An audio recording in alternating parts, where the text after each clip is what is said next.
welcome to the Questionnaires podcast, where each week we source the best questions from Yahoo Answers and attempt to provide the best advice from. Why are they called lighthouses when they look so heavy? 2. Do short people start their stories with "when I was little," or do they say "as I am today"? We're here to prove that every question deserves an answer. Join with me this week, as always, is Marcus. Hello, Tom. And Damien. Hello, Tom. I am short and I am stout. How are you going? Here is my handle. Here is my spouts. Yeah, very good, very good. How are you boys doing? Yeah, good. It's the end of lockdown to a certain degree, and it's liberating. That's right. It's funny, like we had big announcements happen last week, and it just seemed like, obviously, I think Marcus might have mentioned it, like everyone has just been so busy organising things to do outside of like their lockdown life that we didn't even organise doing a podcast last week. It wasn't even mentioned. It was a case of like understanding. It's like we all understood. It's like we're all busy this weekend. Let's just leave it. Exactly. What was like the first thing you guys got up to when your cage door was open? Where did you go? What did you do? I went and saw my parents. I haven't seen them in 4 months, so I was like, I probably should say hello to them. So I swung by. Mum made a coffee. We went outside. Went for a little bit of a walk. It was nice. It was beautiful. You're a good son. I think I might have taken a little bit longer to actually get stuff done because when it was sort of lifted, it was a work week and I'm back at work. So I'm going to and from work as it is. And basically the first thing I did was yesterday I got a haircut and I finally got this thing neatened up, but it's still quite very long. But the one thing I did do, which was still within lockdown, but I don't know, it was sort of you tell me if this is acceptable.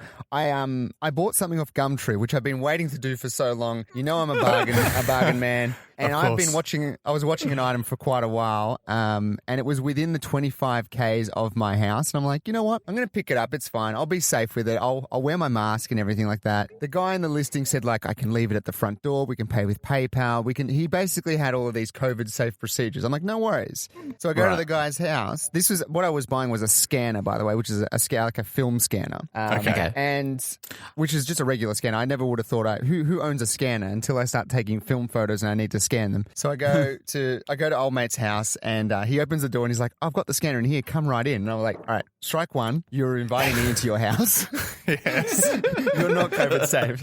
Strike two, he was not wearing a mask. You are not COVID safe. Oh no. It's almost like his listing was just to basically make it seem like he was doing the right thing.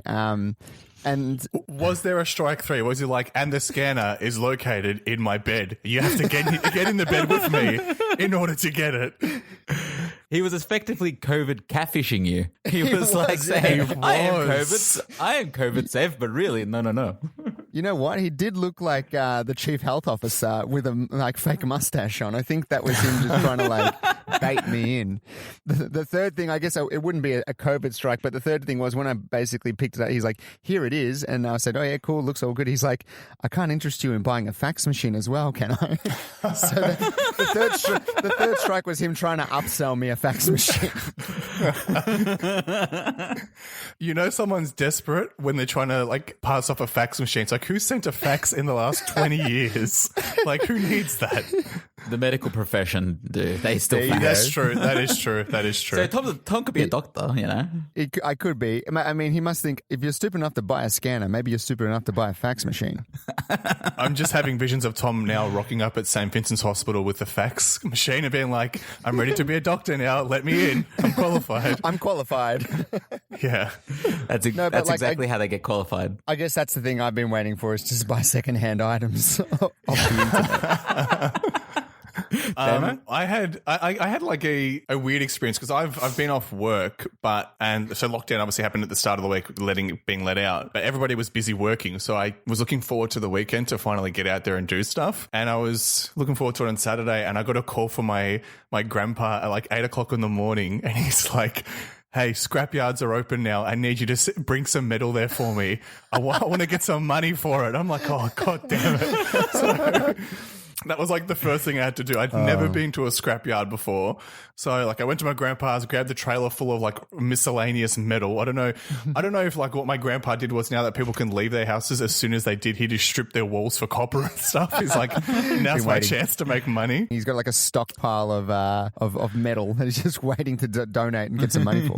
Yeah, like not the ideal situation. I just felt like I feel like I've only ever seen metal scrapyards in like Law and Order, like when they're visiting somebody who's like a witness to a crime or something like that. And to make like matters worse, when I pulled up there, instead of having like a welcome sign, it just said, if you don't need to be here, don't be here.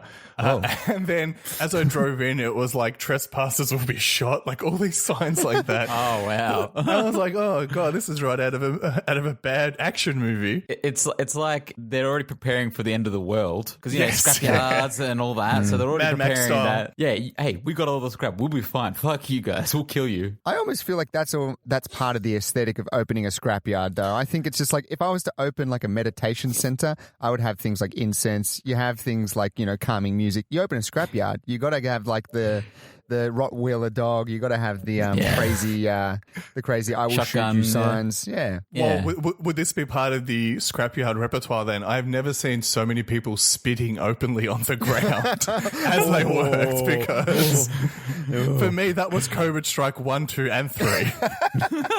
Yeah, I got to say the Scanner Man didn't spit, so I got to give points to him. Gotta there give him at credit. least. Yeah. Yeah. Yeah, I will say, even though as much as I was intimidated, they may have been men of steel, but they had hearts of gold. They were very nice that's to beautiful. me. They were quite nice. So in the end, it was a pleasant experience. They're like, you're a freshie. It's all right. Here, come, give us your gold. Give us your scrap. hey, Bill, we got new blood. As I pull into He's a but cute it was a one. pleasant experience. Would you like a that's fax good. machine? Oh, that's good at least. Well, look, I will say after the whole lockdown thing, we haven't been able to socialize as much as we could, but and it's it's a difficult thing for anyone that's been living in Melbourne. I'm sure you found it somewhat difficult, but this for me, this podcast is something that we've been doing pretty much every week through the whole lockdown, and even like on those days that we might have found it a little bit difficult, or waking up and you feel like, oh God, the numbers are too high. What are we going to do? And maybe I wouldn't have felt like sort of turning the mics on and talking. By the end of it, I'm in a good mood and I've had a good time. So it was one of those things that sort of kept me going. So I really do appreciate you boys for being there. That's very sweet. It's a shame that we can't do it in person yet, because the rule is, One you can meet up with household. multiple people outside. If we went to a park, we could record it in the middle we of could. We could do it exactly where Tom's doing it right now. Yeah, we failed to mention I'm actually recording in the backseat of my car right now. So I feel like I had to keep the house. Everyone's asleep, so I wanted to be able to podcast without disrupting everyone. So here I am sitting in the backseat of my car. I understand the point of cup holders in the back seat now because I've got my coffee here. I feel very comfortable. I do have this fear of because we can obviously see like Tom's driveway in the background. If we just see his car start to move, like the handbrakes come loose, like Tom, you're rolling. Yeah, right. I'm like going down the freeway backwards. The show must go on. This is being recorded through Studio Suzuki this week, so enjoy the quality. I hope it's good. If we can't meet up soon in public, I might just propose to Marcus so that we're technically husband and wife, and then we can all just have you over at our house, Tom, and we can record the podcast. Yeah, that's it. Sounds perfect. Not a bad idea. Will you marry me? Will you marry me, Marcus? I will. There you go. That's legally binding. Tom is recognized. Tom's the witness. Yes. Tom's the witness. He's got a fax machine. That means he's an ordained minister. I will scan and fax the documentation right now because I am qualified and I have everything we need. Let's leave it there for the personal stuff. Let's move into what we're here to do, which is answer questions from the website Yahoo Answers. It's what we do each and every week. We choose questions from the website and we try to provide advice to these people and help them on their way. That is how the show works. The other thing we do is we choose a theme for each week to name the question askers, and it's Damien's theme this week. Thank you, Tom. As you said, we are, for people who give us questions, we provide Damien answers. We also have to protect their Damien anonymity. How did it take 210 episodes to come up with that? I'm actually trying to launch my spin-off advice podcast called Damien Answers. So this is the pilot episode here. Planting the seed. I apologize to all the listeners out there for that. Please stay with the episode. It'll get better, I swear. We promise. today on November 1st, it is Scented Candle Day. So I was thinking, I want you guys to, it can be either a scent you hate smelling from candles, or if you had to come up with your own scented candle, what smell would you like it to be? Oh. Okay. All right. I'm going to go first with this one, okay? Now, I like all scents from a candle. I think candles are great. I know you guys might remember back in the day when you could come over to my house, I'd always have a candle burning so the place would smell nice. But a smell that I think maybe I don't like as much, I might go with vanilla scented. Now, this is more about, I think, I sort of associate it with like a toilet air freshener. I feel like when I was like living at my parents' house, I feel like we had a vanilla spray in the toilet. So I feel like it smells like someone's trying to cover up a toilet smell. Okay, fair enough. You're totally right. I remember that because I liked it so much. I got a vanilla smelling fragrance in my current toilet because I remember like Tom had vanilla essence and it was delicious. That's why you did it. So Tom, does that extend to like vanilla slices and stuff or vanilla scented things? Does it remind you if you're about to take a bite, like, hang on, I'm thinking of the toilet now. I don't want to eat this. Not necessarily. I think it's just the smell. And look, and even then, I would still rock like a vanilla glass house if it's a good quality candle. I'm big on the candles. If it's a vanilla glass house candle, I'd still say it's a delicious smell. But got to choose something. So all right, I'm going to nod and pretend like I know what glass house means. Very good. Oh, boys, get your partners a glass house candle. They'll really appreciate it. Anyway, on to Vanilla writes in, my boss stalked my Facebook and found out I went to a bar on Friday night, even though I've been off work for the past 2 days sick.